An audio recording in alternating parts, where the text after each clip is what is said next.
Spirituality is a particular term which actually means dealing with intuition. In the theistic tradition, there is a notion of clinging into a word. A certain act is regarded as displeasing to divine principles. A certain act is regarded as pleasing for the divine whatever. In the tradition of non-theism, however, it is very direct that the case history are not particularly important. What is actually important is here and now. Here and now. Now is definitely now. We try to experience what is available there on the spot. There's no point in thinking that the past did exist that we could have now. This is now. This very moment. Nothing mystical, just now, very simple, straightforward. And from that nowness, however, arises a sense of intelligence, always, that you are constantly interacting with the reality one by one, spot by spot, constantly. We actually experience fantastic precision, always. But we are threatened by the now, so we jump to the past or the future. Paying attention to the materials that exist in our life, such rich life that we lead. All these choices takes place all the time, but none of them are regarded as bad or good per se. Everything we experience are unconditional experience. They don't come along with a label by saying this is regarded as bad, or this is good. But we experience them, but we don't actually pay heed to them properly. We don't actually regard that as that we are going somewhere. We regard that as a hassle, waiting to be dead. Waiting to be dead. Waiting to be dead. Waiting to be dead.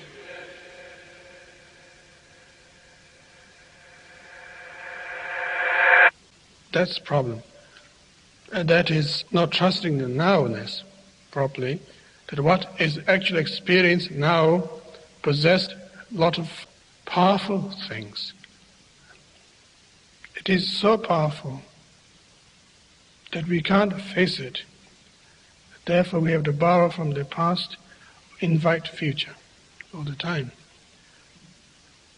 And maybe that's why we seek religion. Maybe that's why we march in the street. Maybe that's why we complain to the society.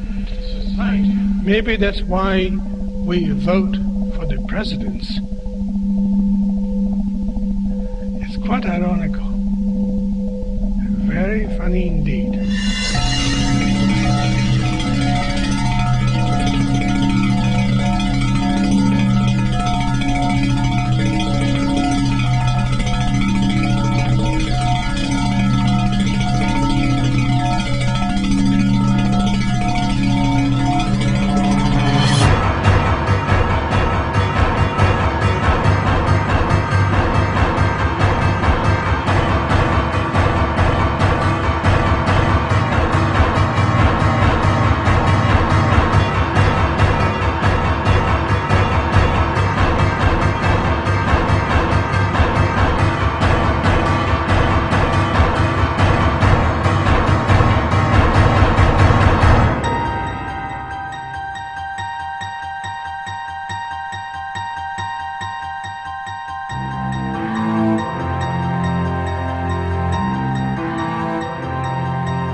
the more you begin to investigate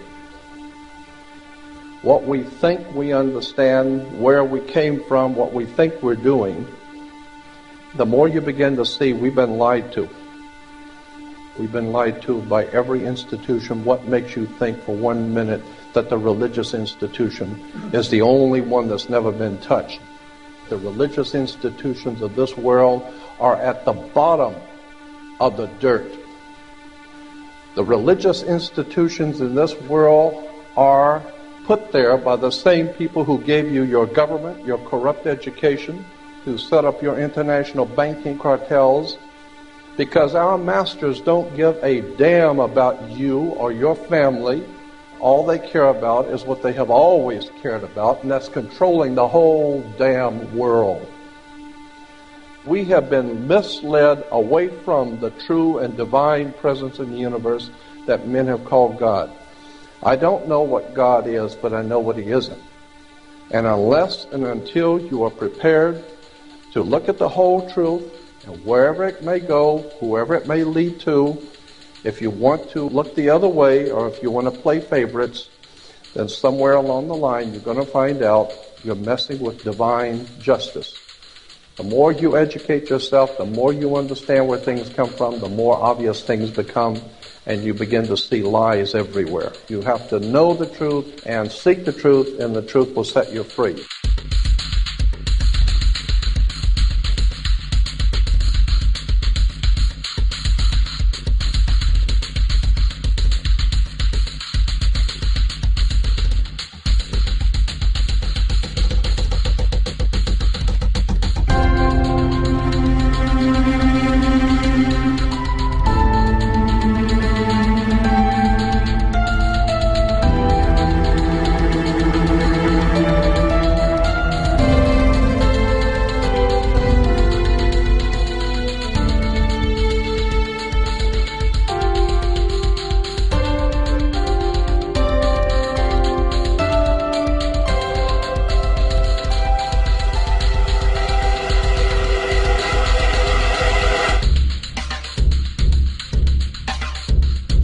Because I got to tell you the truth, folks. I got to tell you the truth. When it comes to bullshit, big time, major league bullshit, you have to stand in awe of the all-time champion of false promises and exaggerated claims, religion. Think about it. Religion has actually convinced people that there's an invisible man living in the sky who watches everything you do every minute of every day. And the invisible man has a special list of 10 things he does not want you to do.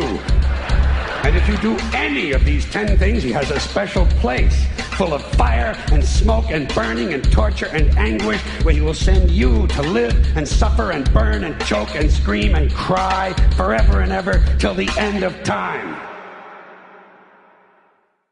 But he loves you. He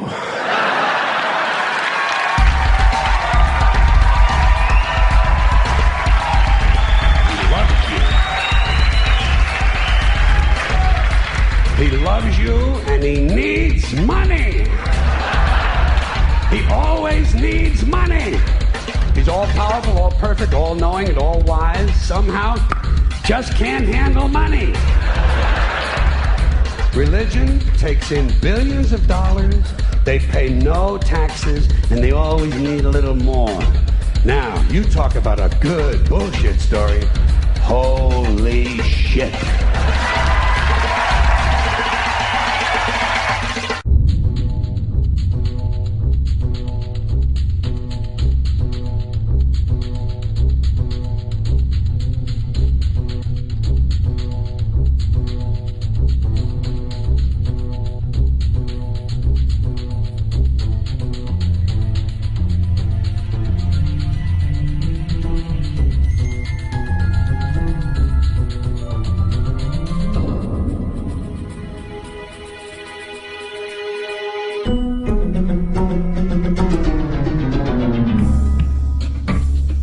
This is the sun.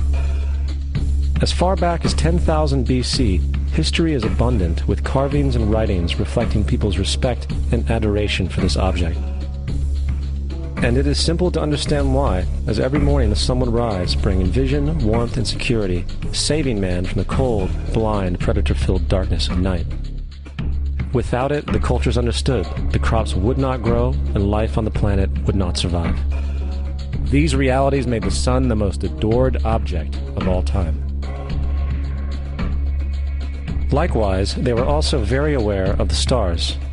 The tracking of the stars allowed them to recognize and anticipate events which occurred over long periods of time, such as eclipses and full moons. They in turn cataloged celestial groups into what we know today as constellations. This is the cross of the zodiac, one of the oldest conceptual images in human history.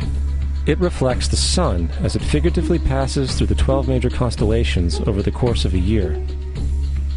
It also reflects the 12 months of the year, the 4 seasons, and the solstices and equinoxes. The term zodiac relates to the fact that constellations were anthropomorphized, or personified, as figures or animals. In other words, the early civilizations did not just follow the sun and stars, they personified them with elaborate myths involving their movements and relationships. The sun, with its life-giving and saving qualities, was personified as a representative of the unseen creator or God, God's Son, the light of the world, the savior of humankind. Likewise, the 12 constellations represented places of travel for God's Son, and were identified by names, usually representing elements of nature that happened during that period of time. For example, Aquarius, the water bearer, who brings the spring rains.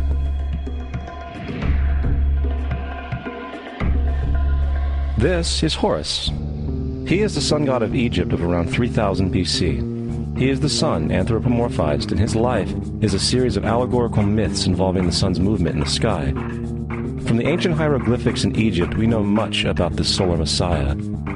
For instance, Horus, being the sun or the light, had an enemy known as Set, and Set was the personification of the darkness or night. And, metaphorically speaking, every morning Horus would win the battle against Set, while in the evening Set would conquer Horus and send him into the underworld. It is important to note that dark versus light, or good versus evil, is one of the most ubiquitous mythological dualities ever known, and is still expressed on many levels to this day. Broadly speaking, the story of Horus is as follows. Horus was born on December 25th of the Virgin Isis Mary. His birth was accompanied by a star in the east, and upon his birth he was adored by 3 kings. At the age of 12, he was a prodigal child teacher, and at the age of 30, he was baptized by a figure known as Anup, and thus began his ministry. Horus had 12 disciples he traveled about with, performing miracles such as healing the sick and walking on water. Horus was known by many gestural names such as the Truth, the Light, God's Anointed Son, the Good Shepherd, the Lamb of God, and many others. After being betrayed by Typhon, Horus was crucified, buried for 3 days, and thus resurrected. These attributes of Horus, whether original or not, seem to permeate many cultures of the world, for many other gods are found to have the same general mythological structure. Attis of Phrygia, born of the Virgin Nana on December 25th, crucified, placed in a tomb, and after 3 days was resurrected. Krishna of India, born of the Virgin Devaki, with a star in the east signaling his coming. He performed miracles with his disciples, and, upon his death, was resurrected. Dionysus of Greece, born of a virgin on December 25th, was a traveling teacher who performed miracles such as turning water into wine. He was referred to as the King of Kings, God's only begotten Son, the Alpha and Omega, and many others. And, upon his death, he was resurrected. Mithra of Persia, born of a virgin on December 25th, he had 12 disciples and performed miracles, and upon his death was buried for 3 days and thus resurrected. He was also referred to as the Truth, the Light, and many others. Interestingly, the sacred day of worship of Mithra was Sunday. The fact of the matter is, there are numerous saviors from different periods from all over the world which subscribe to these general characteristics. The question remains, why these attributes? Why the virgin birth on December 25th? Why dead for 3 days in the inevitable resurrection? Why 12 disciples or followers? To find out, let's examine the most recent of the solar messiahs. Jesus Christ was born of the Virgin Mary on December 25th in Bethlehem. His birth was announced by a star in the east, which 3 kings or magi followed to locate and adorn the new Savior. He was a child teacher at 12, and at the age of 30 he was baptized by John the Baptist, and thus began his ministry. Jesus had 12 disciples, which he traveled about with, performing miracles such as healing the sick, walking on water, raising the dead. He was also known as the King of Kings, the Son of God, the Light of the World, the Alpha and Omega, the Lamb of God, and many, many others. After being betrayed by his disciple Judas and sold for 30 pieces of silver, he was crucified, placed in a tomb, and after 3 days was resurrected and ascended into heaven. First of all, the birth sequence is completely astrological. The star in the east is Sirius, the brightest star in the night sky, which, on December 24th, aligns with the 3 brightest stars in Orion's belt. These 3 bright stars in Orion's belt are called today what they were called in ancient times, the 3 kings. And the 3 kings and the brightest star, Sirius, all point to the place of the sunrise on December 25th. This is why the 3 kings follow the star in the east, in order to locate the sunrise, the birth of the sun.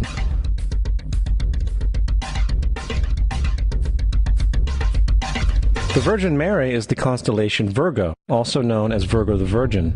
Virgo in Latin means virgin. Virgo is also referred to as the house of bread, and the representation of Virgo is a virgin holding a sheaf of wheat. This house of bread and its symbol of wheat represents August and September, the time of harvest. In turn, Bethlehem, in fact, literally translates to house of bread. Bethlehem is thus a reference to the constellation Virgo, a place in the sky, not on earth. There's another very interesting phenomenon that occurs around December 25th, or the winter solstice. From the summer solstice to the winter solstice, the days become shorter and colder. And from the perspective of the northern hemisphere, the sun appears to move south and get smaller and more scarce. The shortening of the days and the expiration of the crops when approaching the winter solstice symbolize the process of death to the ancients. It was the death of the sun. And by December 22nd, the sun's demise was fully realized, for the sun, having moved south continually for 6 months, makes it to its lowest point in the sky. Here a curious thing occurs. The sun stops moving south, at least perceivably, for 3 days. And during this 3-day pause, the sun resides in the vicinity of the Southern Cross, or Crux, constellation. And after this time, on December 25th, the sun moves 1 degree, this time north, foreshadowing longer days, warmth, and spring. And thus it was said, the sun died on the cross, was dead for 3 days, only to be resurrected or born again. This is why Jesus and numerous other sun gods share the crucifixion, 3-day death, and resurrection concept. It is the sun's transition period before it shifts its direction back into the northern hemisphere, bringing spring and thus salvation. However, they did not celebrate the resurrection of the sun until the spring equinox, or Easter. This is because at the spring equinox the sun officially overpowers the evil darkness, as daytime thereafter becomes longer in duration than the night, and the revitalizing conditions of spring emerge. Now, probably the most obvious of all the astrological symbolism around Jesus regards the 12 disciples. They are simply the 12 constellations of the zodiac, which Jesus, being the sun, travels about with. In fact, the number 12 is replete throughout the Bible.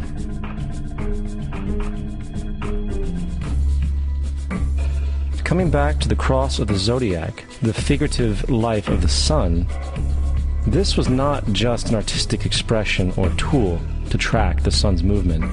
It was also a pagan spiritual symbol, the shorthand of which looked like this. This is not a symbol of Christianity. It is a pagan adaptation of the cross of the zodiac.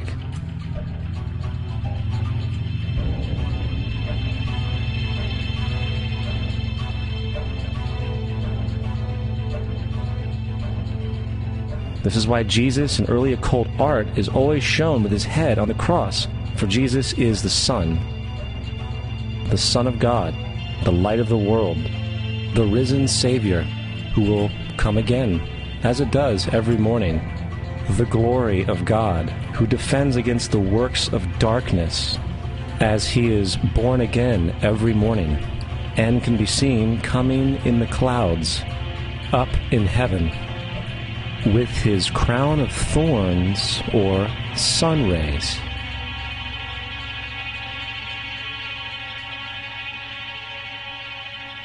Now, of the many astronomical metaphors in the Bible, one of the most important has to do with the ages. Throughout the scriptures, there are numerous references to the age. In order to understand this, we need to be familiar with a phenomenon known as the precession of the equinoxes. The ancient Egyptians, along with cultures long before them, recognized that approximately every 2150 years, the sunrise on the morning of the spring equinox would occur in a different sign of the zodiac. This has to do with a slow, angular wobble that the Earth maintains as it rotates on its axis. It is called a precession because the constellations go backwards rather than through the normal yearly cycle. The amount of time it takes for the precession to go through all 12 signs is roughly 25,765 years. This is also called the Great Year, and ancient societies were very aware of this, and they referred to each 2150-year period as an age. From 4300 BC to 2150 BC, it was the age of Taurus, the bull. From 2150 BC to 1 AD, it was the age of Aries, the ram. And from 1 AD to 2150 AD, it is the age of Pisces, the age we are still in to this day. And in and around 2150, we will enter the new age, the age of Aquarius. Now, the Bible reflects, broadly speaking, a symbolic movement through 3 ages while foreshadowing a 4th. In the Old Testament, when Moses comes down Mount Sinai with the 10 Commandments, he is very upset to see his people worshiping a golden bull calf. In fact, he shattered the stone tablets and instructed his people to kill each other in order to purify themselves. Most biblical scholars will attribute this anger to the fact that the Israelites were worshiping a false idol or something to that effect. The reality is, the golden bull is Taurus the bull, and Moses represents the new age of Aries the ram. This is why Jews even today still blow the ram's horn. Moses represents the new age of Aries, and upon the new age, everyone must shed the old age. Other deities mark these transitions as well, such as Mithra, a pre-Christian god who kills the bull in the same symbology.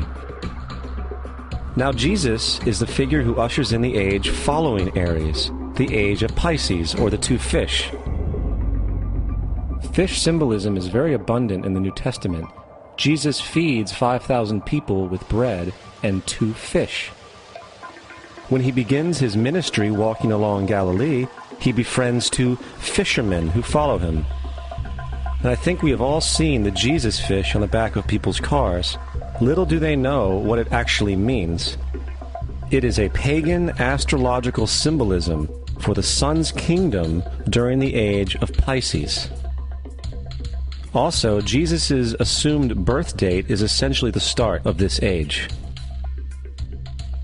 At Luke 22:10, when Jesus is asked by his disciples where the last Passover would be, Jesus replies, "Behold, when ye are entered into the city, there shall a man meet you, bearing a pitcher of water. Follow him into the house where he entereth in." This scripture is by far one of the most revealing of all the astrological references. The man bearing the pitcher of water is Aquarius, the water bearer, who is always pictured as a man pouring out a pitcher of water. He represents the age after Pisces, and when the sun, God's Son, leaves the age of Pisces, Jesus, it will go into the house of Aquarius, as Aquarius follows Pisces in the precession of the equinoxes. All Jesus is saying is that after the age of Pisces will come the age of Aquarius.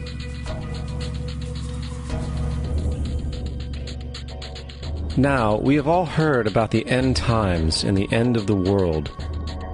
The cartoonish depictions in the book of Revelation aside, The main source of this idea comes from Matthew 28:20, where Jesus says, "I will be with you even to the end of the world."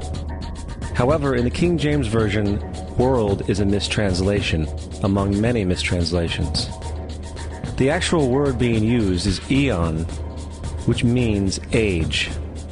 I will be with you even to the end of the age, which is true, as Jesus' solar Piscean personification will end when the sun enters the age of Aquarius. The entire concept of end times and the end of the world is a misinterpreted astrological allegory. Let's tell that to the approximately 100 million people in America who believe the end of the world is coming. Furthermore, the character of Jesus being a literary and astrological hybrid is most explicitly a plagiarization of the Egyptian sun god Horus. For example, inscribed about 3,500 years ago on the walls at the Temple of Luxor in Egypt are images of the Annunciation, the miracle conception, the birth, and the adoration of Horus. The images begin with Thoth announcing to the Virgin Isis that she will conceive Horus, then Neph, the Holy Ghost, impregnating the Virgin, and then the virgin birth and the adoration. This is exactly the story of Jesus' miracle conception. In fact, the literary similarities between the Egyptian religion and the Christian religion are staggering.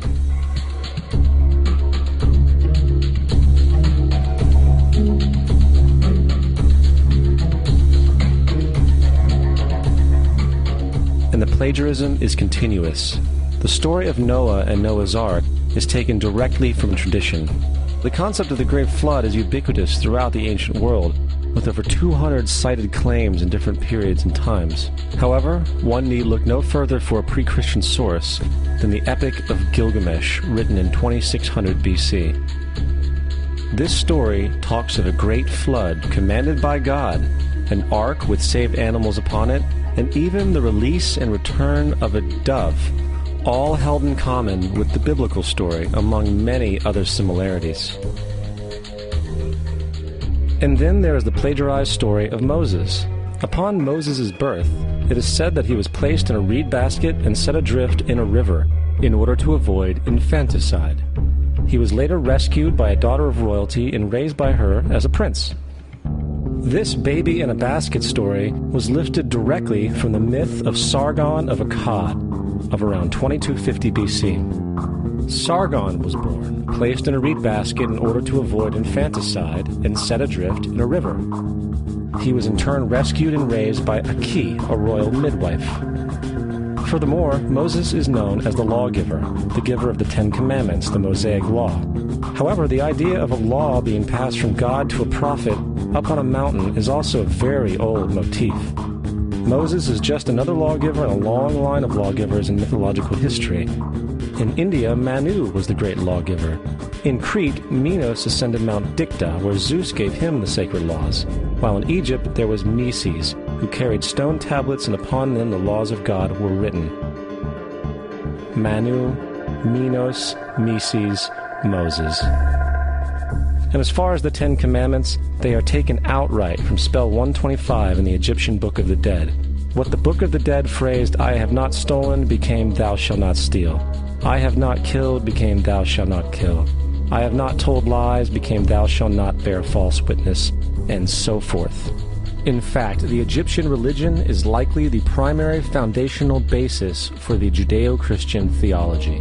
Baptism, afterlife, final judgment, virgin birth, death and resurrection, crucifixion, the Ark of the Covenant, circumcision, saviors, Holy Communion, Great Flood, Easter, Christmas, Passover, and many, many more are all attributes of Egyptian ideas long predating Christianity and Judaism. Justin Martyr, one of the first Christian historians and defenders, wrote, "When we say that he, Jesus Christ, our teacher, was produced without sexual union, was crucified and died and rose again and ascended into heaven, we propound nothing different from what you believe regarding those who you esteem sons of Jupiter." In a different writing, Justin Martyr said, "He was born of a virgin, except this in common with what you believe of Perseus." It's obvious that Justin and other early Christians knew how similar Christianity was to the pagan religions. However, Justin had a solution. As far as he was concerned, the devil did it. The devil had the foresight to come before Christ and create his characteristics in the pagan world. Fundamentalist Christianity, fascinating. These people actually believe the world is 12,000 years old. Swear to God. I actually asked one of these guys, okay, dinosaur fossils. He says, dinosaur fossils? God put those here to test our faith.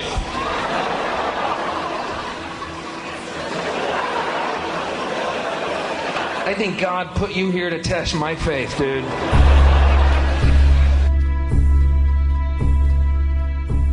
The Bible is nothing more than an astrotheological literary hybrid, just like nearly all religious myths before it. In fact, the aspect of transference of one character's attributes to a new character can be found within the book itself. In the Old Testament, there is the story of Joseph. Joseph was a prototype for Jesus. Joseph was born of a miracle birth. Jesus was born of a miracle birth. Joseph was of 12 brothers. Jesus had 12 disciples. Joseph was sold for 20 pieces of silver. Jesus was sold for 30 pieces of silver. Brother Judah suggests the sale of Joseph. Disciple Judas suggests the sale of Jesus. Joseph began his work at the age of 30. Jesus began his work at the age of 30. The parallels go on and on. Furthermore, is there any non-biblical historical evidence of any person living with the name Jesus, the son of Mary, who traveled about with 12 followers, healing people and the like? There are numerous historians who lived in and around the Mediterranean, either during or soon after the assumed life of Jesus. How many of these historians document this figure? Not one. However, to be fair, that doesn't mean defenders of the historical Jesus haven't claimed the contrary. 4 historians are typically referenced to justify Jesus' existence. Pliny the Younger, Suetonius, and Tacitus are the first 3. Each one of their entries consists of only a few sentences at best, and only referred to Christus or the Christ, which in fact is not a name but a title. It means the Anointed One. The 4th source is Josephus, and this source has been proven to be a forgery for hundreds of years. Sadly, it is still cited as truth. You would think that a guy who rose from the dead and ascended into heaven for all eyes to see and performed the wealth of miracles acclaimed to him would have made it into the historical record. It didn't, because once the evidence is weighed, there are very high odds that the figure known as Jesus did not even exist.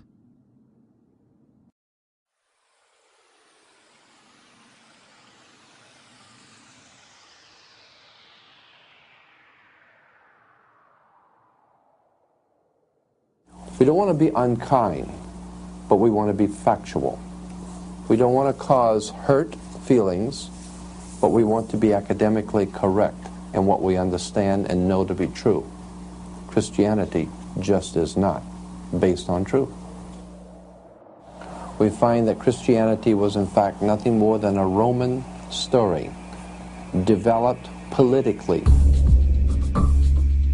The reality is, Jesus was the solar deity of the Gnostic Christian sect. And like all other pagan gods, he was a mythical figure. It was the political establishment that sought to historize the Jesus figure for social control. By 325 AD in Rome, Emperor Constantine convened the Council of Nicaea. It was during this meeting that the politically motivated Christian doctrines were established, and thus began a long history of Christian bloodshed and spiritual fraud. And for the next 1600 years, the Vatican maintained a political stranglehold on all of Europe, leading to such joyous periods as the Dark Ages, along with enlightening events such as the Crusades and the Inquisition.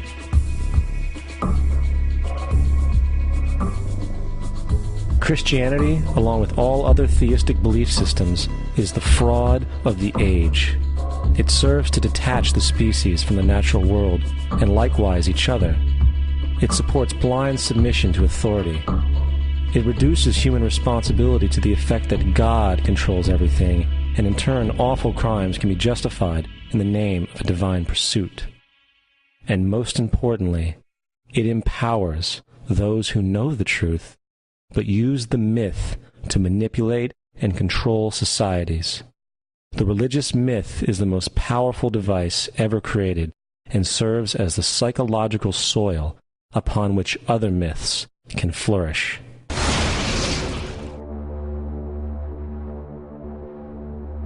A myth is an idea that, while widely believed, is false. In a deeper sense, in the religious sense, a myth serves as an orienting and mobilizing story for a people. The focus is not on the story's relation to reality, but on its function. A story cannot function unless it is believed to be true in the community or the nation. It is not a matter of debate. If some people have the bad taste to raise the question of the truth of the sacred story, the keepers of the faith do not enter into debate with them. They ignore them or denounce them as blasphemers. It is wrong, blasphemous, and sinful for you to suggest, imply, or help other people come to the conclusion that the U.S. government killed 3,000 of its own citizens.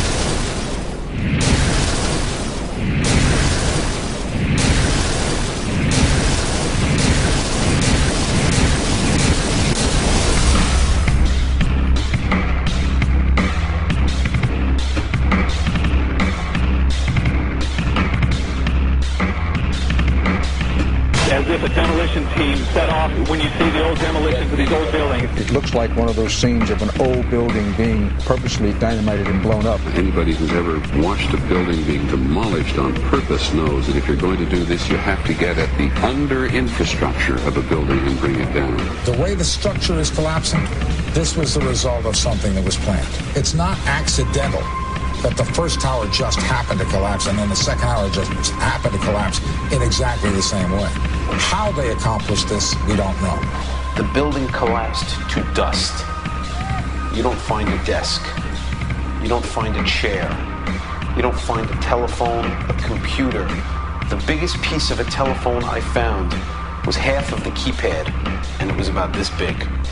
What happened to the concrete? The concrete was pulverized from river to river. There was dust powder 2-3 inches thick.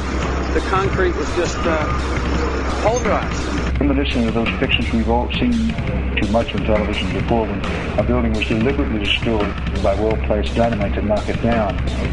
If they had detonated, they were planned to take down a building. I heard a second explosion. There was a heavy-duty explosion. Then there was some secondary explosions and then the subsequent collapses. An explosion blew and it knocked everybody over. To me, it sounded like an explosion. It sounded like gunfire. Bang, bang, bang, bang, bang. And then all of a sudden, 3 big explosions. We heard a big explosion coming down. And then the entire top of the building just blew up. We saw some kind of explosion. By the force of the explosion. Big explosion. Blew us back into the 8th floor. Then we get to the lobby. This is a big explosion. The lobby looked as though a bomb had exploded there. A huge explosion now raining debris. It's been a huge explosion. Huge explosion that we all heard and felt. We just witnessed some kind of follow-up explosion. We heard a very loud explosion. A secondary explosion at Tower 1 camp. That is another bomb going off. He thinks that there were actually devices that were planted in the building. Planted in the building.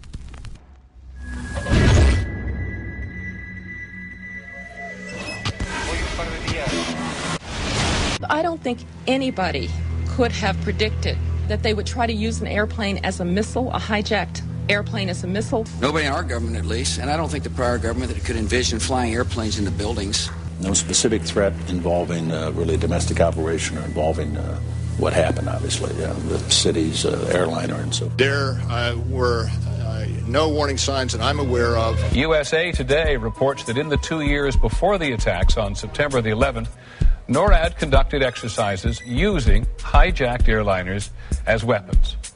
And one target was the World Trade Center.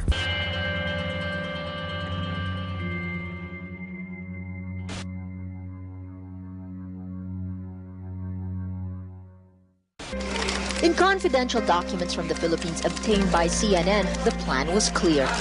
He will board any American commercial aircraft, control its cockpit, and dive it at the CIA headquarters. Other buildings targeted the Pentagon and the World Trade Center. Security in counterterrorism was blinking red, in the words of George Tenet, that the warnings of an imminent attack were so severe that something dramatic should have been done. It was unparalleled. Instead, our president went on a month-long vacation.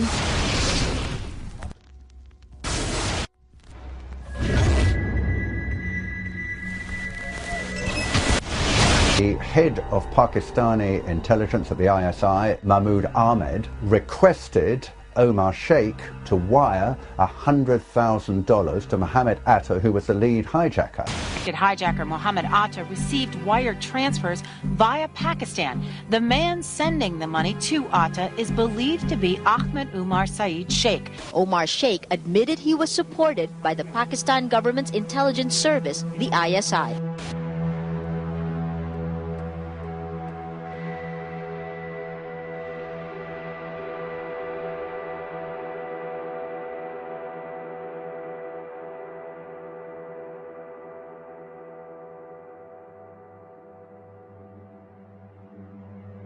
Although we are told that 4 or 5 of the alleged hijackers were on each of the flights.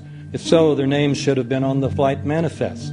But the flight manifests that have been released contain neither the names of the alleged hijackers nor any Arab names whatsoever. We know that the men who were supposedly the hijackers had their houses, cars, credit cards paid for by the U.S. government. They were, in truth, agents. Evidence was also apparently planted. The passport of one of the hijackers on Flight 11 was allegedly found in the rubble. Goes through the fireball, through the side of the plane, and comes down the ground unscathed. But something happened. For 6 months, they reported they had this passport. Boy, we've got it. We've got the proof. And then the guy stood up and was alive. Several of these 19 men are still alive.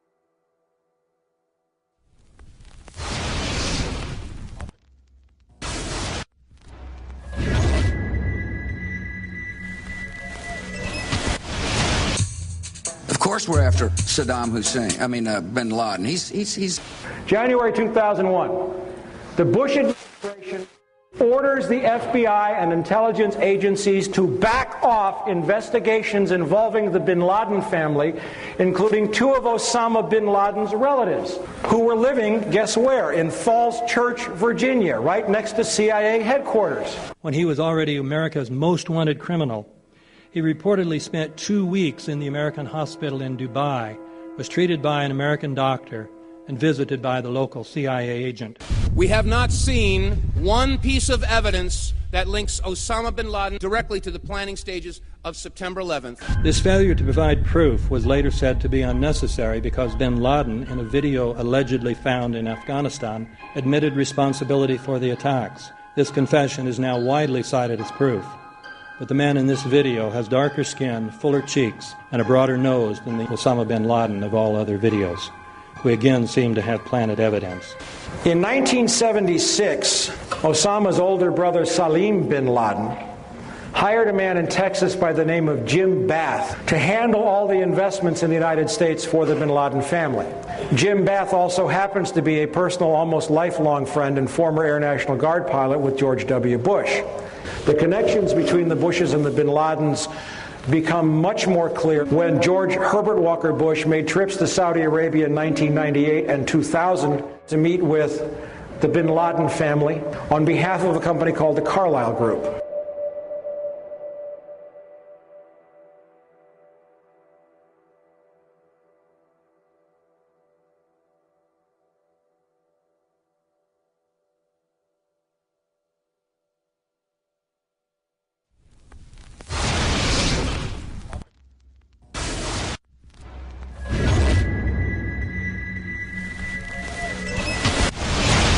How could anyone fly a 60-ton, 125-foot wide, 44-foot tall plane through this obstacle course? The aircraft, before striking the Pentagon, reportedly executed a 270-degree downward spiral, and yet Hani Hanjour was known as a terrible pilot who could not safely fly even a small plane.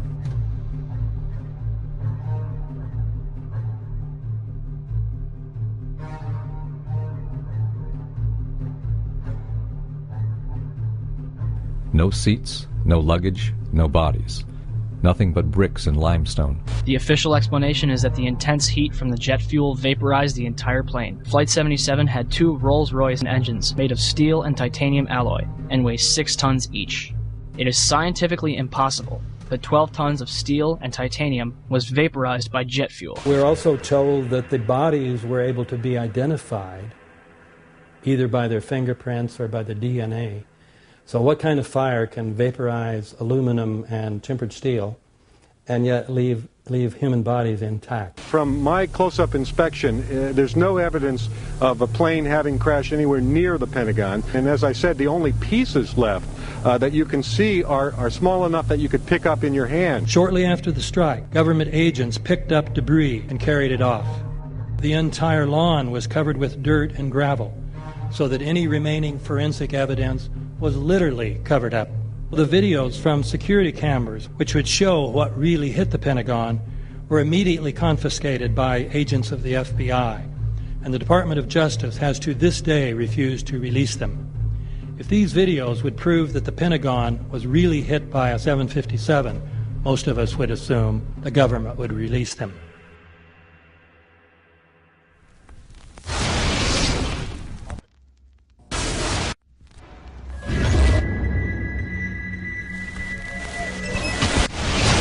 It looks like there's nothing there except for a hole in the ground. Basically, that's right. The only thing you could see from where we were was a big gouge in the earth and some broken trees. We could see some people walking around in the area, but from where we could see, there wasn't much left. Any large pieces of debris at all? No, there was nothing that you could distinguish that a plane had crashed there.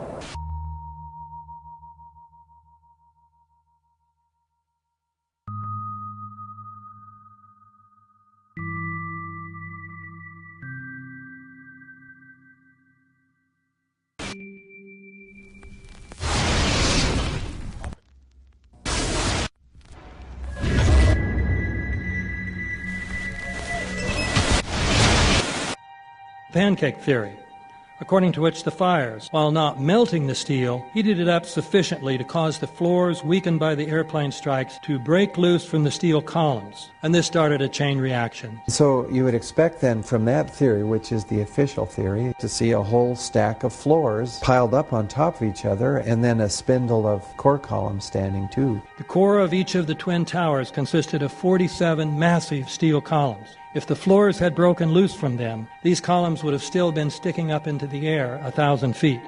The plane did not cut all those core columns. We designed the buildings to take the impact of the Boeing 707 hitting the building at any location. The building probably could sustain multiple impacts of jetliners. That the plane flew straight into the building. Through him, right. Yeah. So you're saying that the building was actually designed to cope with a hole like that and still survive? Yeah, it was. If you had dropped, say, a billiard ball From the top of the World Trade Center, 110 floors up there, it would have taken 8 to 10 seconds to hit the ground, encountering no resistance whatsoever. The Twin Towers came down in nearly free-fall speed. 200,000 tons of steel shatters and explodes outwards over 500 feet. This means that floors shattered at an average rate of about 10 floors per second. There is no scenario for a pancake effect of buildings falling that allows them to fall at the rate of free fall. Now what can do that? What can move mass out of the way? Explosives.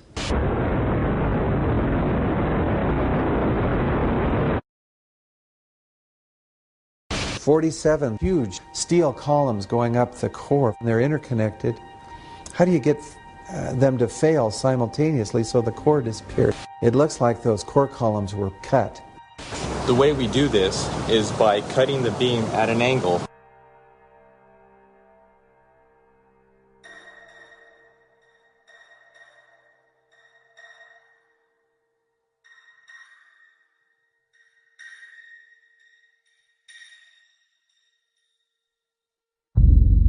I started looking at the molten metal.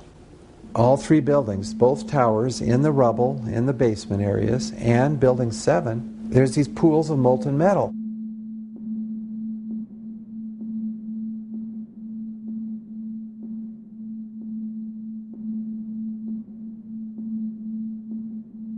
You'd get down below and you'd see molten steel running down the channel rails, like you're in a foundry, like lava. The molten steel was found 3, 4, and 5 weeks later, when the rubble was being removed. He said that molten steel was also found underneath World Trade Center 7. So I'm looking through the official reports. What do they say about the molten metal? They say nothing. Now, wait a minute. This is important evidence. So where'd that come from? Thermite is so hot that it'll just cut through steel, through structural steel, for example, like a knife through butter. The products are molten iron and aluminum oxide, which goes off primarily as a dust. You know those enormous dust clouds? You can imagine when you assemble these chemicals on a large scale.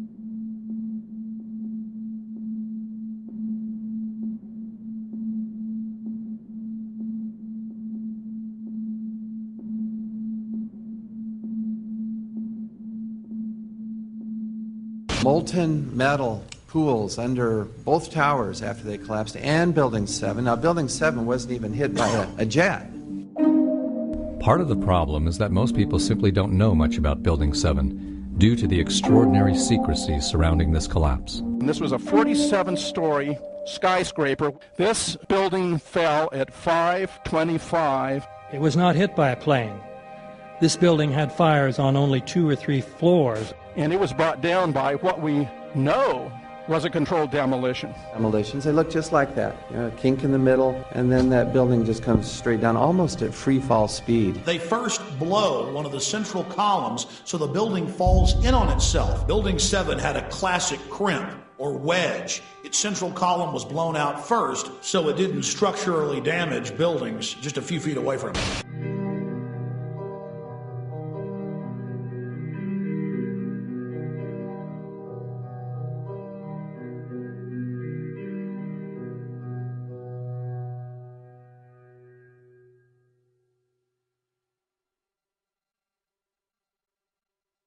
Our office was on the B1 level. As I was talking to a supervisor at 8:46, and all of a sudden we hear, boom!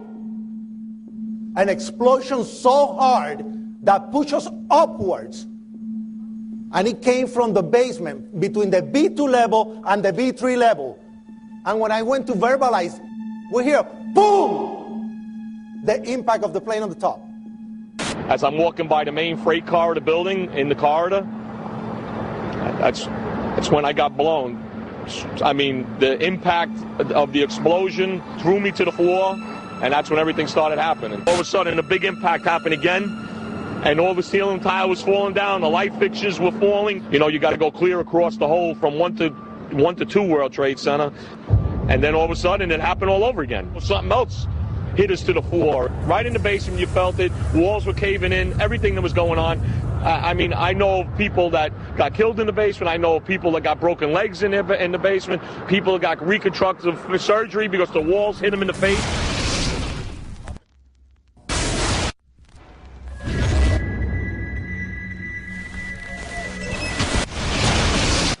According to standard operating procedure, if an FAA flight controller notices anything that suggests a possible hijacking, the controller is to contact a superior. If the problem cannot be fixed within about a minute, the superior is to ask NORAD, the North American Aerospace Command, to send up or scramble jet fighters to find out what is going on. NORAD then issues the scramble order to the nearest Air Force base with fighters on alert.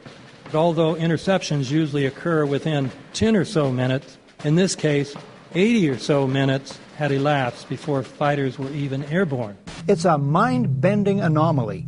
Not a single U.S. Air Force interceptor turns a wheel until it's too late.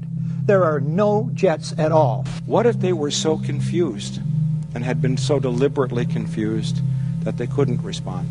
The reason that they didn't know where to go was because a number of conflicting and overlapping war game exercises were taking place. It involved the insertion of false radar blips onto radar screens in the Northeast Air Defense Sector. Center Team U, we have a problem here. We have a hijacked aircraft headed towards New York. We need someone to scramble some F-16s or something up there to help us out. Is this real world or exercise? Is this real world or exercise? There was another exercise, Vigilant Warrior, which was, in fact, according to a NORAD source, a live-fly hijack drill being conducted at the same time. With only 8 available fighter aircraft, and they have to be dispatched in pairs, they were dealing with as many as 22 possible hijacks on the day of 9/11, and they couldn't separate the war game exercises from the actual hijacks.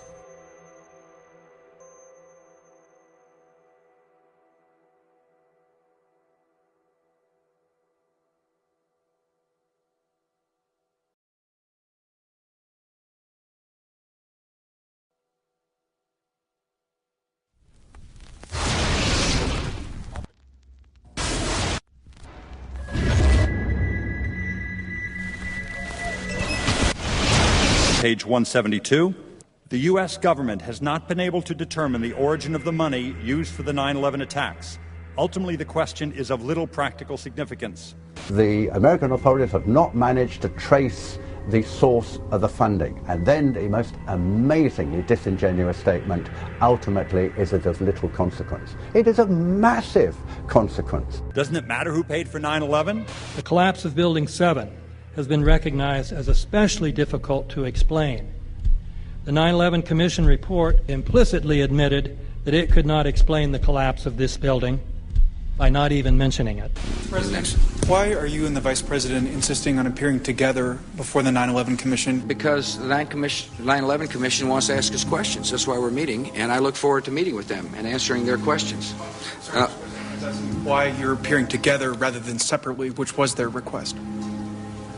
Because it's a good chance for both of us to answer questions that the 9/11 Commission is looking forward to asking us, and I'm looking forward to answering them. Let's see. Do you think they should be able to stand up and speak their own words? They should go under oath. They should be, yeah. In public.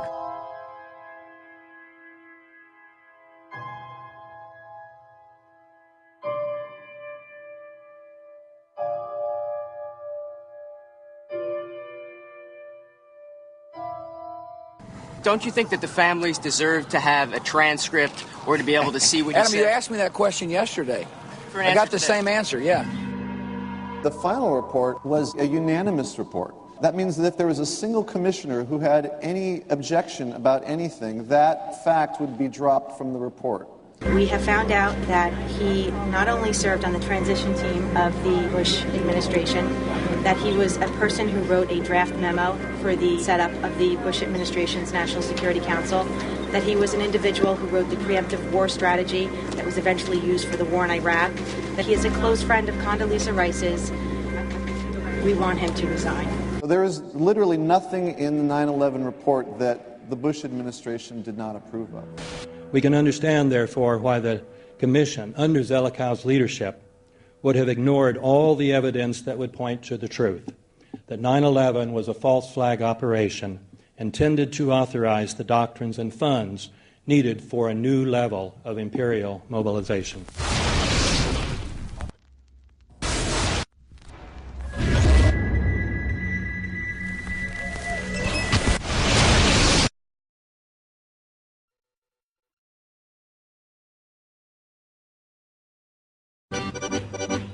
armed with knives, armed with chemical, biological, nuclear weapons. Fanatics, terrorists, September 11th. September 11th, killers, September 11th, terrorists of Al-Qaeda, terrorists, nuclear weapons, terrorists. 9/11, terror, terrorist, evil. September 11th, September 11th. The terrorists, war and danger. September 11th, terrorism, global terrorism, terrorism, terrorists, terrorists, terrorists, terrorists, terrorists, the terror, terrorists, terrorist, terrorism. September 11th, global terrorism, terrorist, terror, terrorism. September 11th, world terrorism, terrorist, terrorism. September 11th, global terrorism. September the 11th, terror, terror, terror, terror, terror. Weapons of mass destruction. September the 11th, September the 11th, terrorists, the evil terrorists, terrorists, terrorists, no.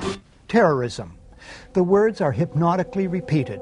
Terrorism, terrorist, terrorist threat, and of course, believed to be linked to Al-Qaeda.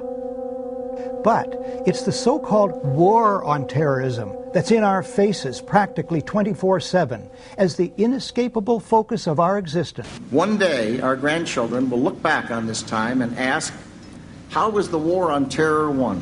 The entire U.S. ruling class, ruling elite, comes to see terrorism as the preferred means, indeed the only means, to provide social cohesion, to provide an enemy image for the society to keep it together. According to neocon theory from Carl Schmitt, you have to have an enemy image in order to have a society. It's a very dangerous thing because now it means that the entire social order, the political parties, intellectual life, politics in general, all based on a monstrous myth. Monstrous myth.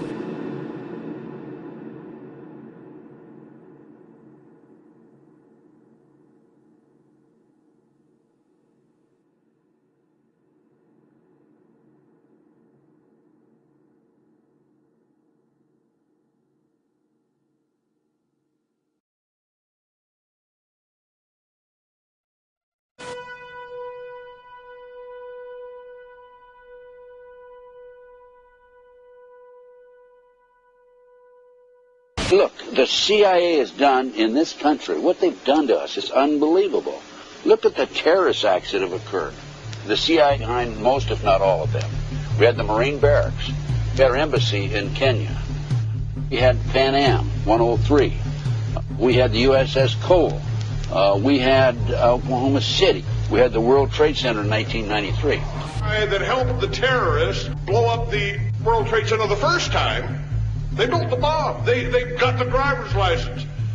The informant, the FBI informant, a fellow named Salam, a 43-year-old former Egyptian army officer, he was given the assignment to put the bomb together. And he went to his supervisor, his FBI supervisor, and said, we're going to put a dummy bomb in here, right? And the FBI supervisor said, no, we're going to put a real bomb.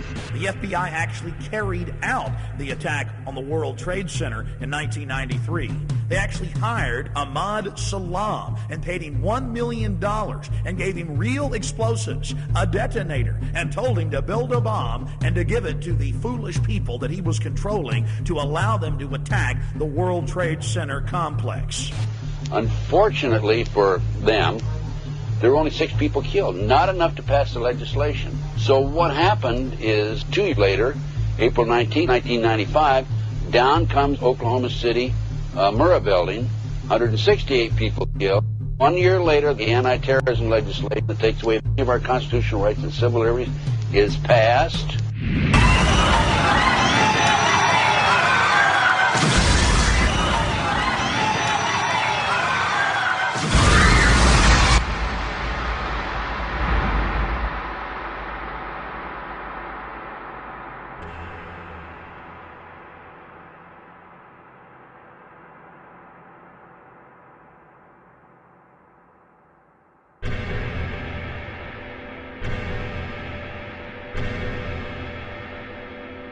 Because at 9:30 this morning, we were actually running an exercise for over a company of 1,000 people in London, based on simultaneous bombs going off precisely at the railway stations that happened this morning. So I still have the hairs on the back of my neck standing upright. To get this quite straight, you were running an exercise to see how you would cope with this, and it happened while you were running the exercise? Precisely.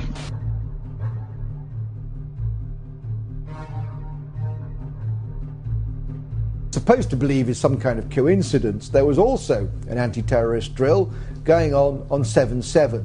And again, just like 9/11, they were talking about attacks on the same targets, the same kind of tube stations, and exactly the same time as the actual attack happened, providing some kind of cover for what must be operations orchestrated in some way by the state.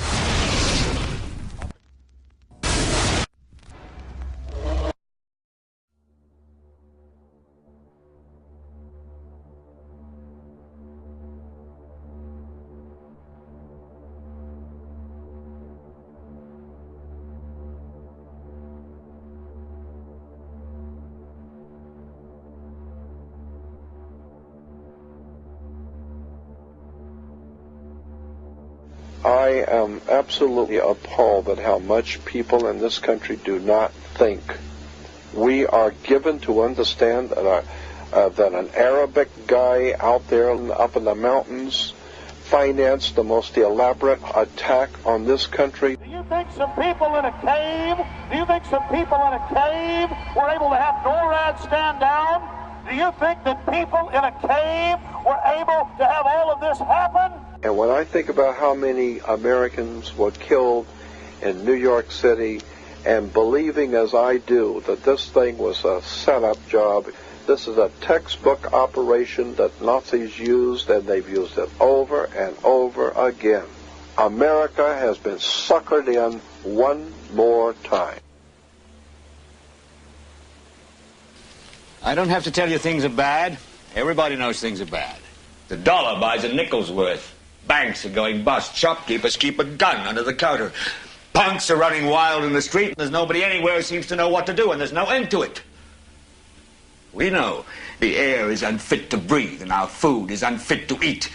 We sit watching our TVs while some local newscaster tells us that today we had 15 homicides and 63 violent crimes, as if that's the way it's supposed to be. We know things are bad, worse than bad. They're crazy. It's like everything everywhere is going crazy, so we don't go out anymore. We sit in the house, and slowly the world we're living in is getting smaller, and all we say is, please, at least leave us alone in our living rooms. Let me have my toaster and my TV and my steel-belted radios, and I won't say anything. Just leave us alone. Well, I'm not going to leave you alone. I want you to get mad.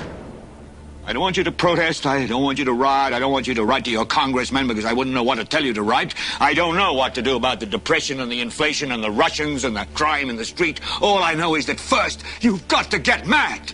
You've got to say, I'm a human being. God damn it. My life has value.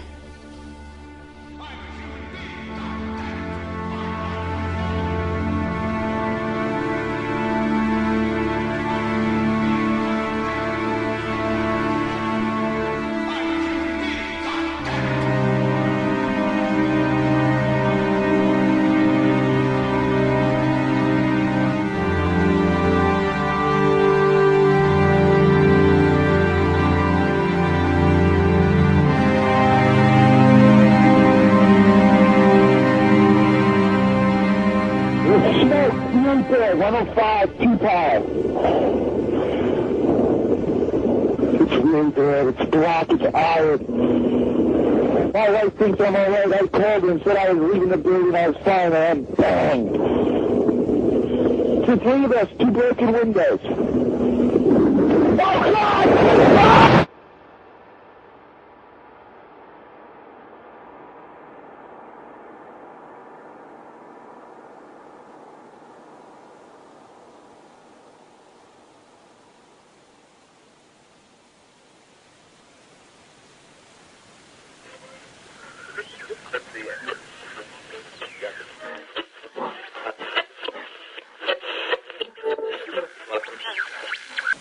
When hostilities commenced in Europe in 1939, it was realized that the American people had no intention of entering the war.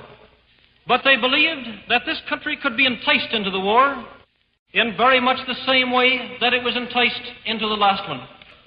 They planned, first, to prepare the United States for foreign war under the guise of American defense. Second, to involve us in the war step by step without our realization. Third, to create a series of incidents which would force us into the actual conflict. These plans were, of course, to be covered and assisted by the full power of their propaganda. Our theaters soon became filled with plays portraying the glory of war. newsreels lost all semblance of objectivity, and they have used the war to justify the restriction of congressional power and the assumption of dictatorial procedures on the part of the President and his appointees. A fear campaign was inaugurated. We cannot allow the natural passions and prejudices of other peoples to lead our country to destruction.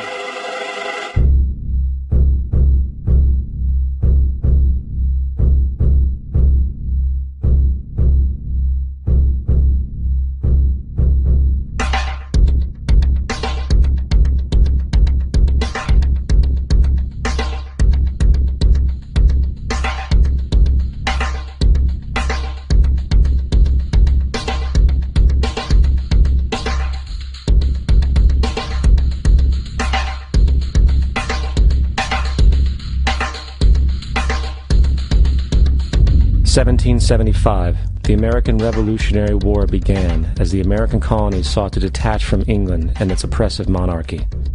Though many reasons are cited for the revolution, one in particular sticks out as the prime cause: that King George III of England outlawed the interest-free, independent currency the colonies were producing and using for themselves, in turn forcing them to borrow money from the Central Bank of England at interest, immediately putting the colonies into debt. And, as Benjamin Franklin later wrote, the refusal of King George III to allow the colonies to operate an honest money system which freed the ordinary man from the clutches of the money manipulators was probably the prime cause of the revolution. In 1783, America won its independence from England. However, its battle against the central bank concept and the corrupt, greed-filled men associated with it had just begun. So what is a central bank? A central bank is an institution that produces the currency of an entire nation. Based on historical precedent, two specific powers are inherent in central banking practice: the control of interest rates and the control of the money supply, or inflation. The central bank does not simply supply a government's economy with money, it loans it to them at interest. Then, through the use of increasing and decreasing the supply of money, the central bank regulates the value of the currency being issued. It is critical to understand that the entire structure of this system can only produce one thing in the long run: debt. It doesn't take a lot of ingenuity to figure this scam out. For every single dollar produced by the central bank is loaned at interest. That means every single dollar produced is actually the dollar plus a certain percent of debt based on that dollar. And since the central bank has the monopoly over the production of the currency for the entire country, and they loan each dollar out with immediate debt attached to it, where does the money to pay for the debt come from?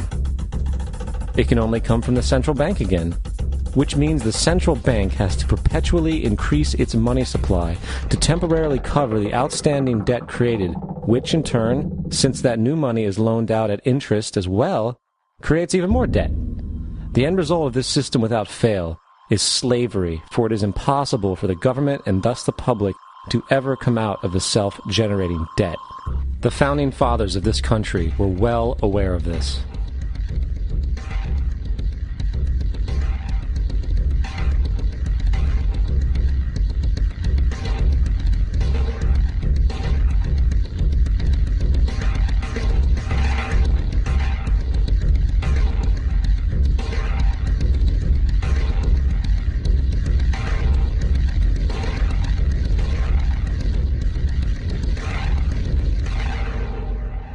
By the early 20th century, the U.S. had already implemented and removed a few central banking systems, which were swindled into place by ruthless banking interests.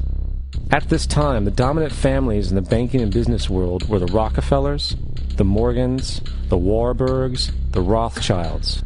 And in the early 1900s, they sought to push, once again, legislation to create another central bank. However, they knew the government and public were very weary of such an institution, so they needed to create an incident to affect public opinion.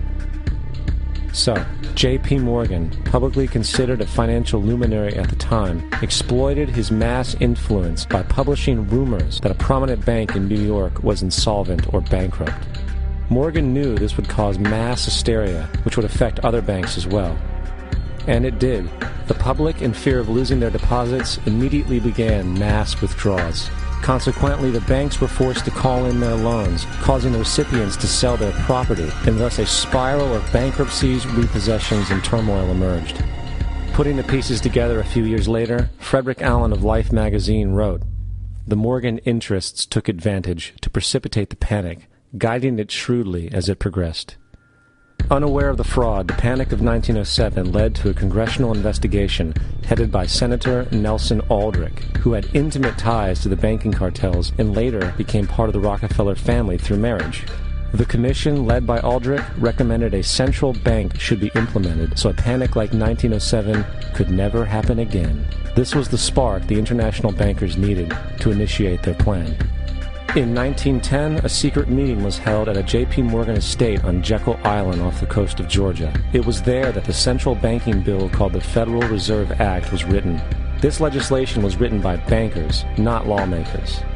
This meeting was so secretive, so concealed from government and public knowledge that the 10 or so figures who attended disguised their names when en route to the island. After this bill was constructed, it was then handed over to their political frontman, Senator Nelson Aldrich, to push through Congress.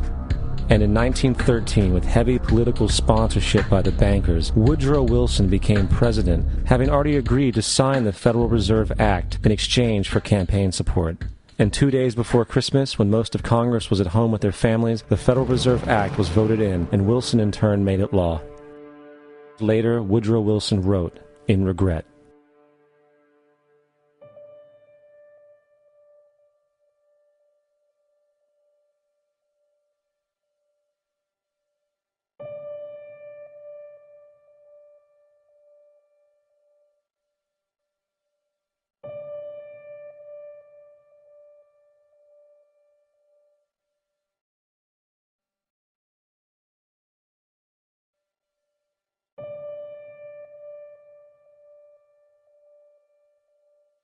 Congressman Louis McFadden also expressed the truth after the passage of the bill. A world banking system was being set up here, a superstate controlled by international bankers, acting together to enslave the world for their own pleasure. The Fed has usurped the government. Now, the public was told that the Federal Reserve System was an economic stabilizer, and inflation and economic crises were a thing of the past. Well, as history has shown, nothing is further from the truth. The fact is, the international bankers now had a streamlined machine to expand their personal ambitions. It's alive! It's alive! It's alive! For example, from 1914 to 1919, the Fed increased the money supply by nearly 100%, resulting in extensive loans to small banks and the public.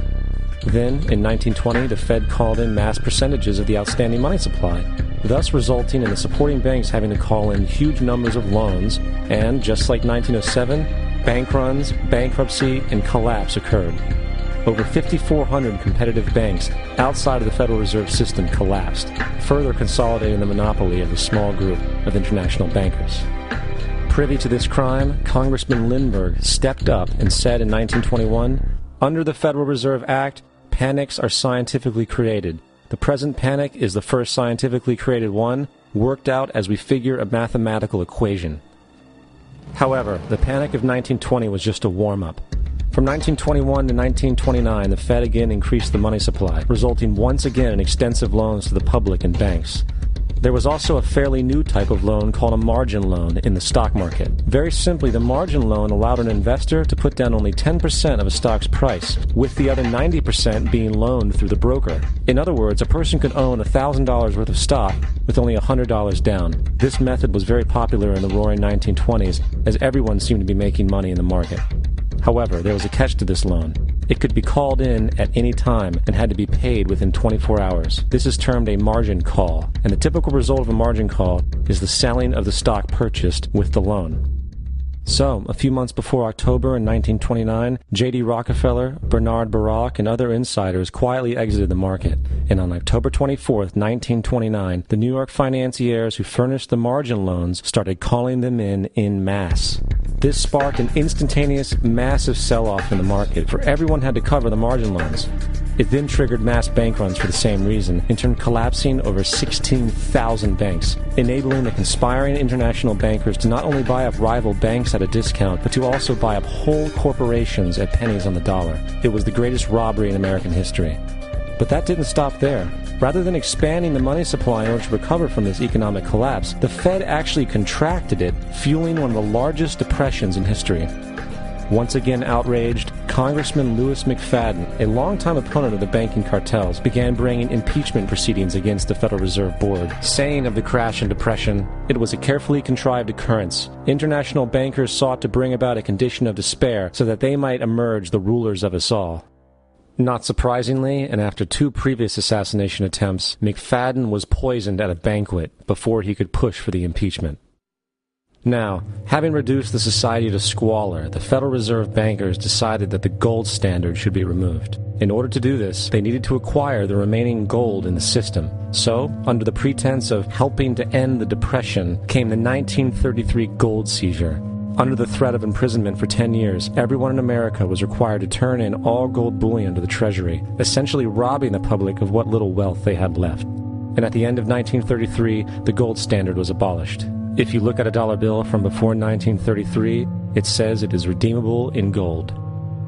You look at a dollar bill today, it says it is legal tender, which means it is backed by absolutely nothing. It is worthless paper. The only thing that gives our money value is how much of it is in circulation. Therefore, the power to regulate the money supply is also the power to regulate its value, which is also the power to bring entire economies and societies to its knees.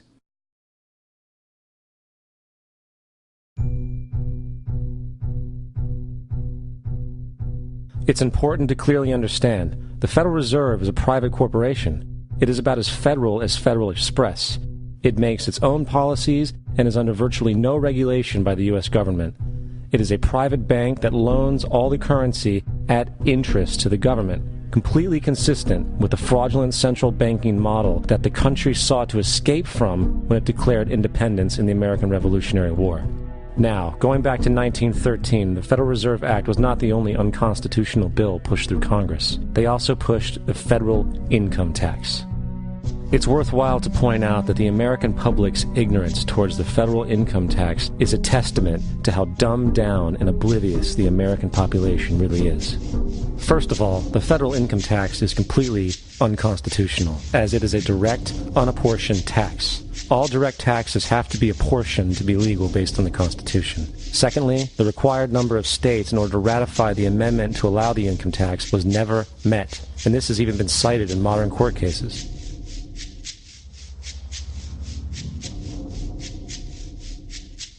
Third, at the present day, roughly 25% of the average worker's income is taken via this tax. And guess where that money goes? It goes to pay the interest on the currency being produced by the fraudulent Federal Reserve Bank, a system that does not have to exist at all.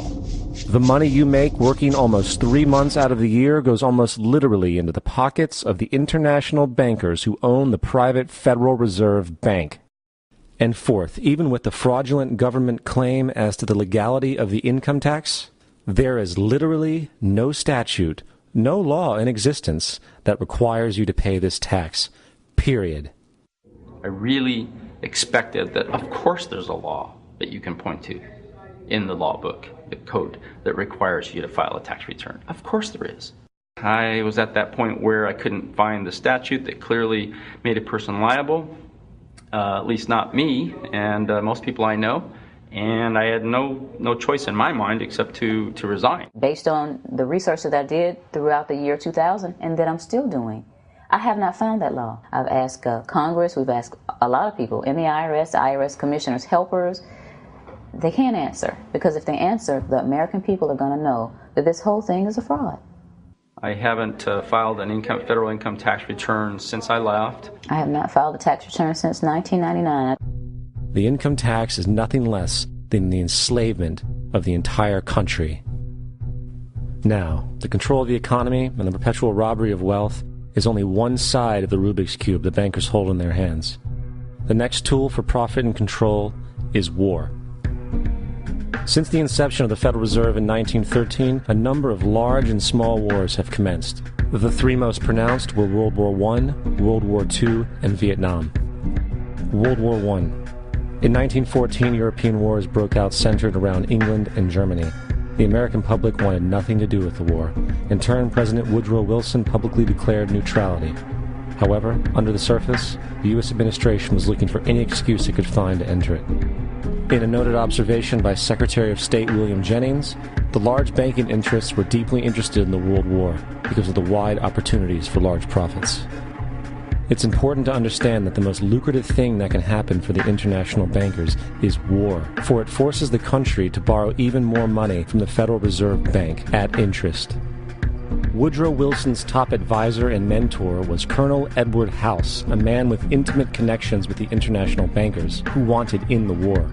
In a documented conversation between Colonel House, Wilson's advisor, and Sir Edward Grey, the Foreign Secretary of England, regarding how to get America into the war, Grey inquired, "What will Americans do if Germans sink an ocean liner with American passengers on board?"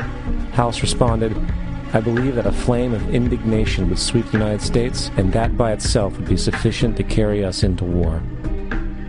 So, on May 7, 1915, on essentially the suggestion of Sir Edward Grey, a ship called the Lusitania was deliberately sent into German-controlled waters, where German military vessels were known to be. And, as expected, German U-boats torpedoed the ship, exploding stored ammunition, killing 1,200 people.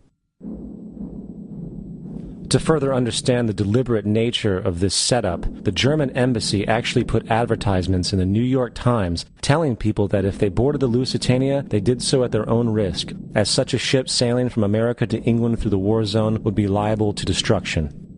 In turn, and as anticipated, the sinking of the Lusitania caused a wave of anger among the American population, and America entered the war a short time after. The First World War caused 323,000 American deaths. J.D. Rockefeller made $200 million off of it. Not to mention the war cost about $30 billion for America, most of which was borrowed from the Federal Reserve Bank at interest, furthering the profits of the international bankers. World War II. On December 7, 1941, Japan attacked the American fleet at Pearl Harbor, triggering our entry into that war. President Franklin D. Roosevelt declared the attack was a day that will live in infamy. A day of infamy indeed, but not because of the alleged surprise attack on Pearl Harbor. After 60 years of surfacing information, it is clear that not only was the attack on Pearl Harbor known weeks in advance, it was outright wanted and provoked. Roosevelt, whose family had been New York bankers since the 18th century, whose uncle Frederick was on the original Federal Reserve Board, was very sympathetic to the interests of the international bankers, and the interest was to enter the war, as we've seen, nothing is more profitable for international bankers than war. In a journal entry by Roosevelt's Secretary of War Henry Stimson, dated November 25, 1941, he documented a conversation he had with Roosevelt. The question was, how should we maneuver them into firing the first shot? It was desirable to make sure the Japanese be the ones to do this, so that there should remain no doubt as to who were the aggressors.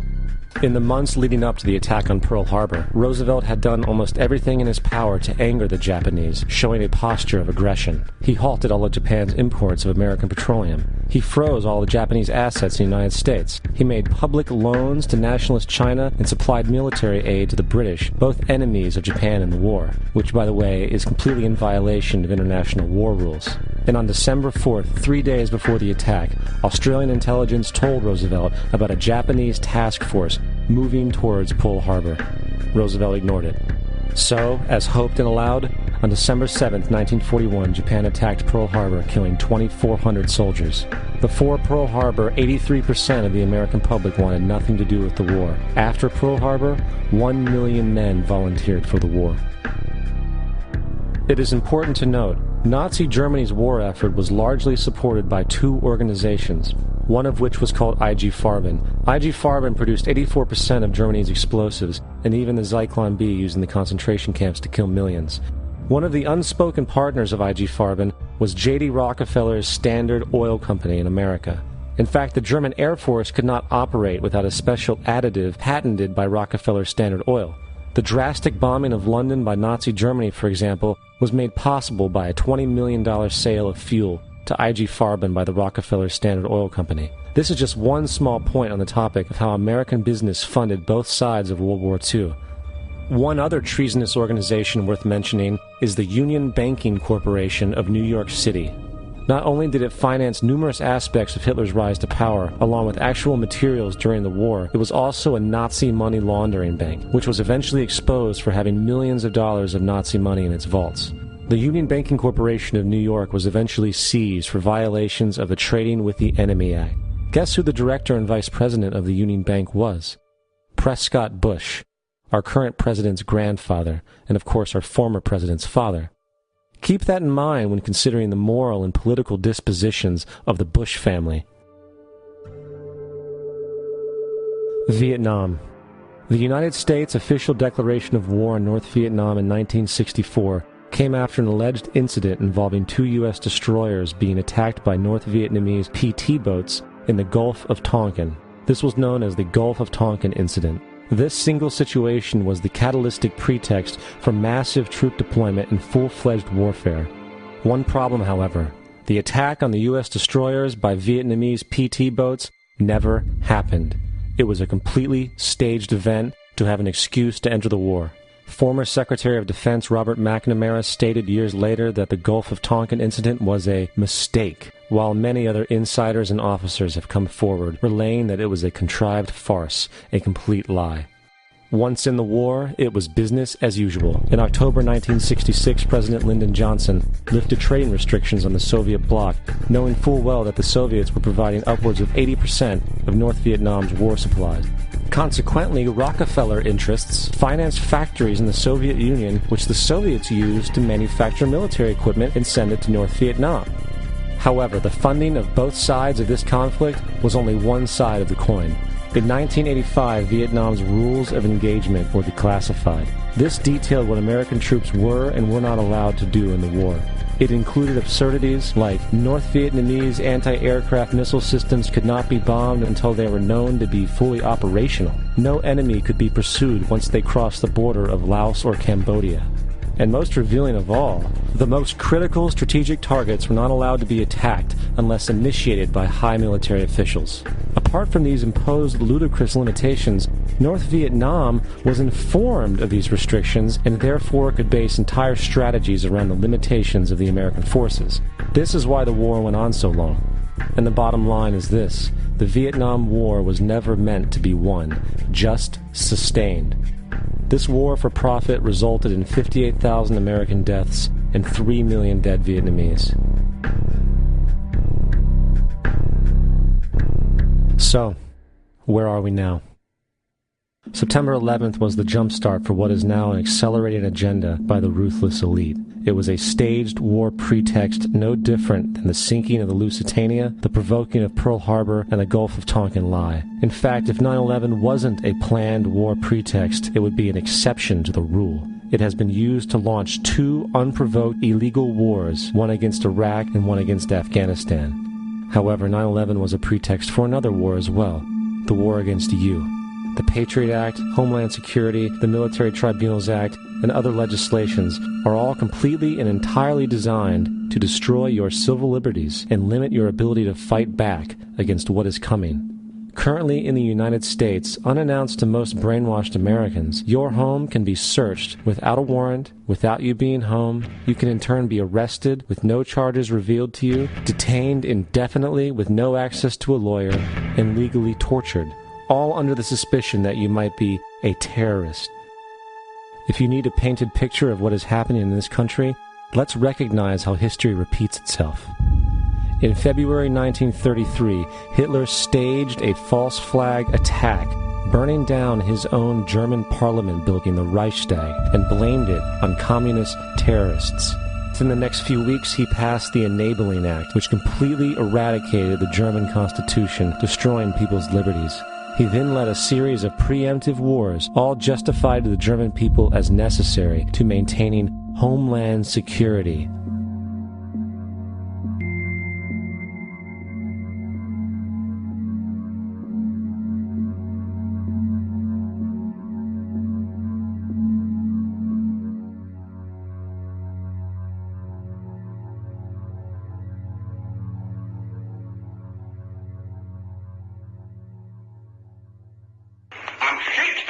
Kommunismus und der sich mit ihm verbrüdernden anderen Organisationen ändert dies nichts.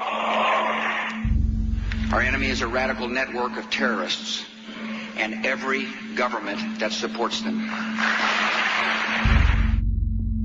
It's time to wake up. The people in power go out of their way to make sure that you are perpetually misled and manipulated.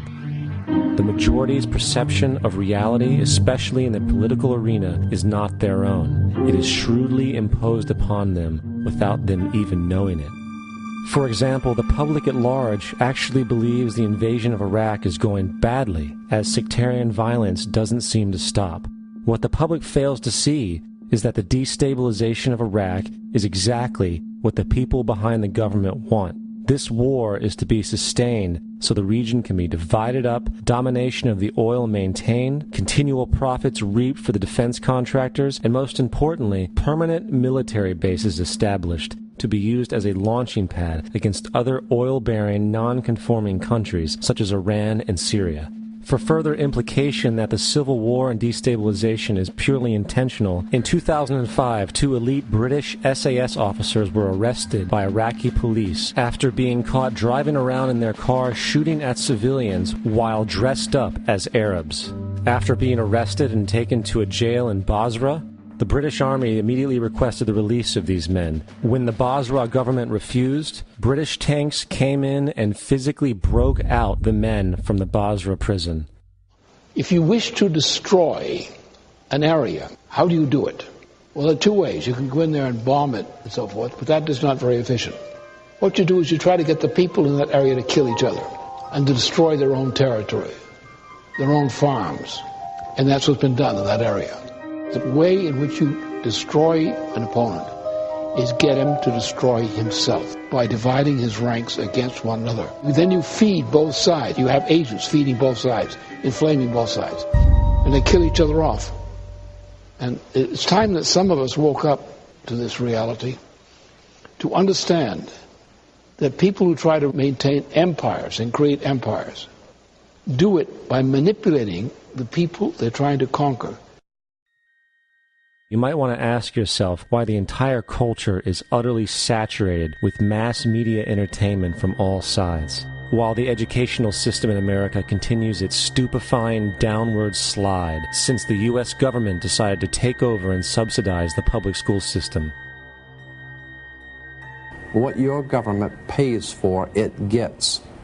When we understand that, then we look at government-financed institutions of education and see the kind of students and the kind of education that's being turned out by these government-financed schools. Logic will tell you that if what is being turned out in those schools was not in accord with what the state and the federal government wanted, then it would change it. The bottom line is that the government is getting what they have ordered. They do not want your children to be educated. They do not want you to think too much.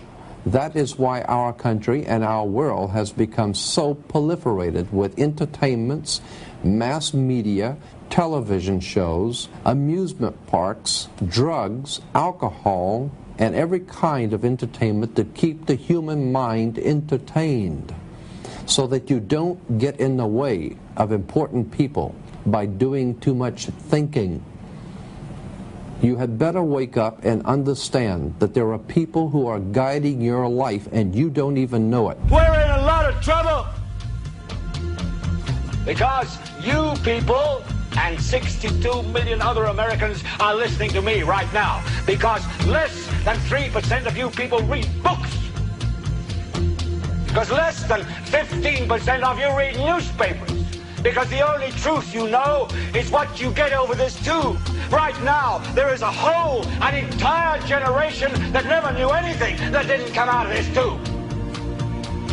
This tube is the gospel, the ultimate revelation. This tube can make or break presidents, popes, prime ministers, this tube is the most awesome goddamn force in the whole godless world. And woe is us if it all falls into the hands of the wrong people. And when the largest company in the world controls the most awesome goddamn propaganda force in the whole godless world, who knows what shit will be peddled for truth on this network.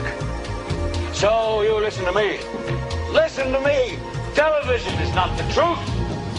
Television is a goddamn amusement park. Television is a circus, a carnival, a traveling troupe of acrobats, storytellers, dancers, singers, jugglers, sideshow freaks, lion tamers, and football players. We're in the boredom-killing business. But you people sit there day after day, night after night, all ages, colors, creeds. We're all you know.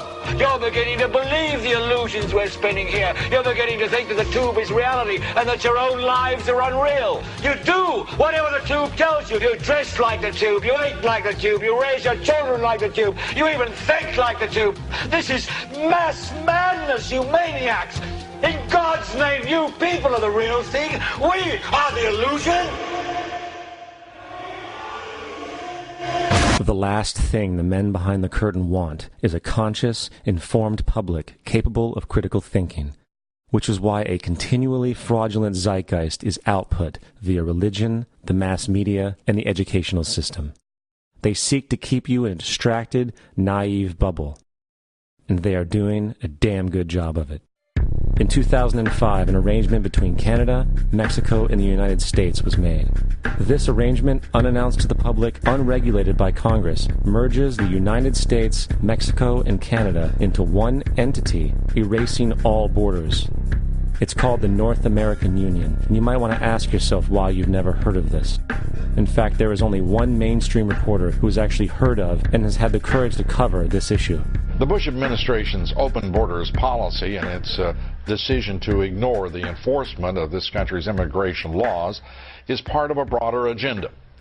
President Bush signed a formal agreement that will end the United States as we know it, and he took the step without approval from either the U.S. Congress or the people of the United States. It's a deal that few have even heard of. It's being done again by very few people at the very top on behalf of the investment class, but the working class of people, political officials across our country, from communities, from cities and so forth, they don't know anything about this. This isn't some trade agreement. It is a total removal of sovereignty from these countries, which will also result in a completely new currency called the Amero. Fall.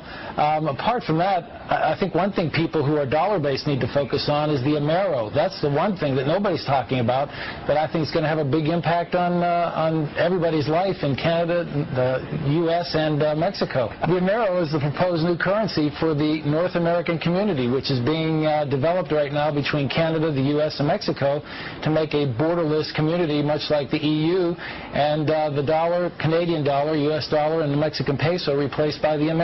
By default of this agreement, the American Constitution will eventually be obsolete. You would think that a situation like this would be on the cover of every major newspaper. That is until you realize that the people who are behind this movement are the same people behind the mainstream media, and you are not told what you're not supposed to know. The North American Union is the same concept as the European Union, the African Union, and the soon-to-be Asian Union, and the same people are behind all of them. And, when the time is right, the North American Union, the European Union, the African Union, and the Asian Union will be merged together, forming the final stages of a plan these men have been working on for over 60 years. A one-world government.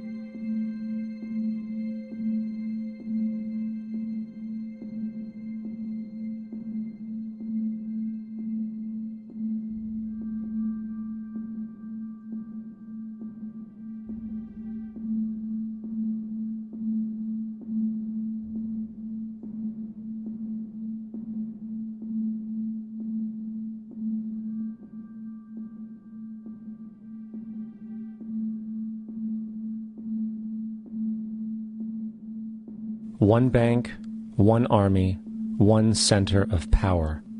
And if we have learned anything from history, it is that power corrupts, and absolute power corrupts absolutely. This is Aaron Russo, a filmmaker and former politician. To his left is Nicholas Rockefeller of the infamous Rockefeller banking and business dynasty. After maintaining a close friendship with Nicholas Rockefeller, Aaron eventually ended the relationship, appalled by what he had learned about the Rockefellers and their ambitions. I got a call one day from an attorney woman I knew, and she said, "Would you like to meet one of the Rockefellers?" I said, "Sure, I'd love to." And we became friends, and he began to divulge a lot of things to me. So he said to me one night, he said that there's going to be an event there, and out of that event, you're going to see we're going to go into Afghanistan, so we can run pipelines from the Caspian Sea. We're going to go into Iraq to take the oil and establish a base in the Middle East, and we're going to go into Venezuela and try and get rid of Chavez. And the first two they've accomplished. Chavez they didn't accomplish. And he said you're going to see guys going into caves looking for looking for people that they're never going to find. You know, he was laughing about the fact that you have this war on terror. There's no real enemy. He's talking about how by having this war on terror, you can never win it because it's an eternal war. And so you can always keep taking people's liberties away. And I said, how are you going to convince people that this war is real? He said, but the media. The media can convince everybody it's real. I mean, you know, it's just that you keep talking about things. You keep saying it over and over and over again, and eventually people believe it. You know, you created the Federal Reserve in 1913 through lies. You create 9/11, which is another lie. Through 9/11, then you're fighting a war on terror, and now all of a sudden you go into Iraq, which was another lie, and now they're going to do Iran. You know, and it's all one thing leading to another, leading to another, leading to another. Now, I would say, what are you doing this for? What's the point of this thing? You have all the money in the world you ever want.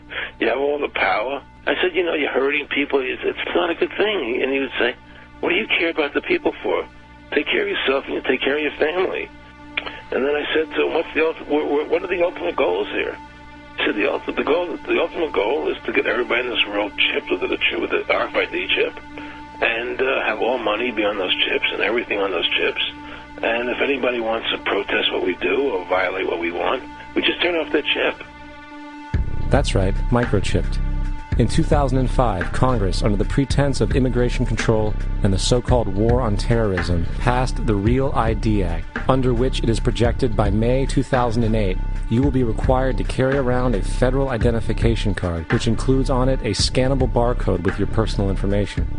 However, this barcode is only an intermediary step before the card is equipped with a VeriChip RFID tracking module, which will use radio frequencies to track your every move on the planet. If this sounds foreign to you, please note that the RFID tracking chip is already in all new American passports. And the final step is the implanted chip, which many people have already been manipulated into accepting under different pretenses. We have a Florida family who are really pioneers in a brave new world. They have volunteered to be the first ever to have microchip identification devices implanted into their body. After 9/11, I was really concerned with the security of my family. I wouldn't mind having something planted permanently in my arm that would identify me. In the end, everybody will be locked into a monitored control grid where every single action you perform is documented. And if you get out of line, they can just turn off your chip, for at that point in time, every single aspect of society will revolve around interactions with the chips. This is the picture that is painted for the future if you open your eyes to see it. A centralized one-world economy where everyone's moves and everyone's transactions are tracked and monitored, all rights removed. The most incredible aspect of all. These totalitarian elements will not be forced upon the people. The people will demand them. For the social manipulation of society through the generation of fear and division has completely detached humans from their sense of power and reality. A process which has been going on for centuries, if not millennia. Religion, patriotism, race, wealth, class, and every other form of arbitrary, separatist identification and thus conceit has served to create a controlled population, utterly malleable in the hands of the few. Divide and conquer is the motto, and as long as people continue to see themselves as separate from everything else, they lend themselves to being completely enslaved. The men behind the curtain know this, and they also know that if people ever realize the truth of their relationship to nature and the truth of their personal power, the entire manufactured zeitgeist they prey upon will collapse like a house of cards.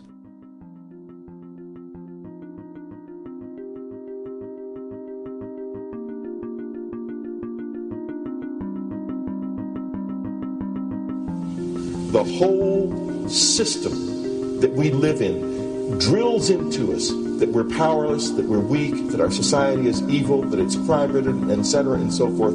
It's all a big, fat lie. We are powerful, beautiful, extraordinary.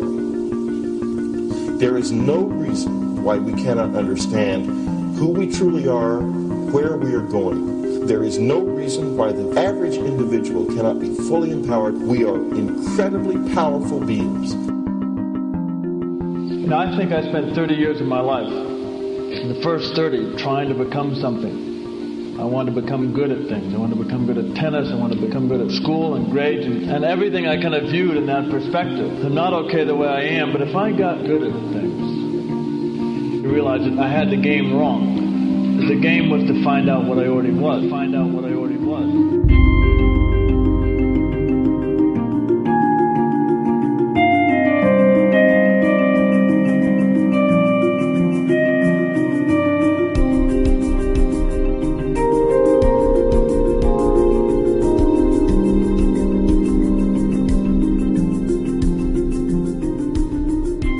Now, in our culture, we've been trained for individual differences to stand out.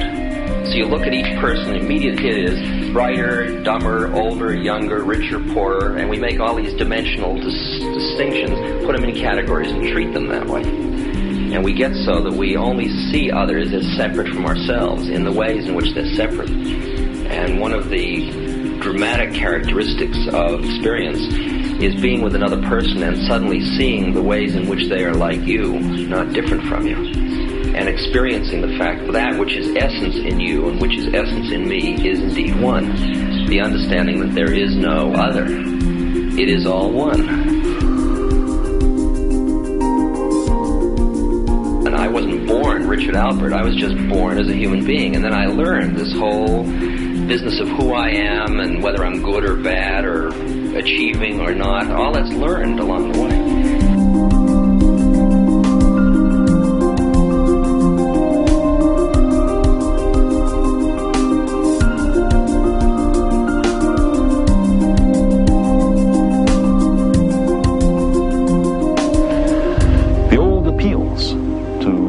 Racial, sexual, and religious chauvinism to rabid nationalist fervor are beginning not to work. A new consciousness is developing which sees the earth as a single organism and recognizes that an organism at war with itself is doomed.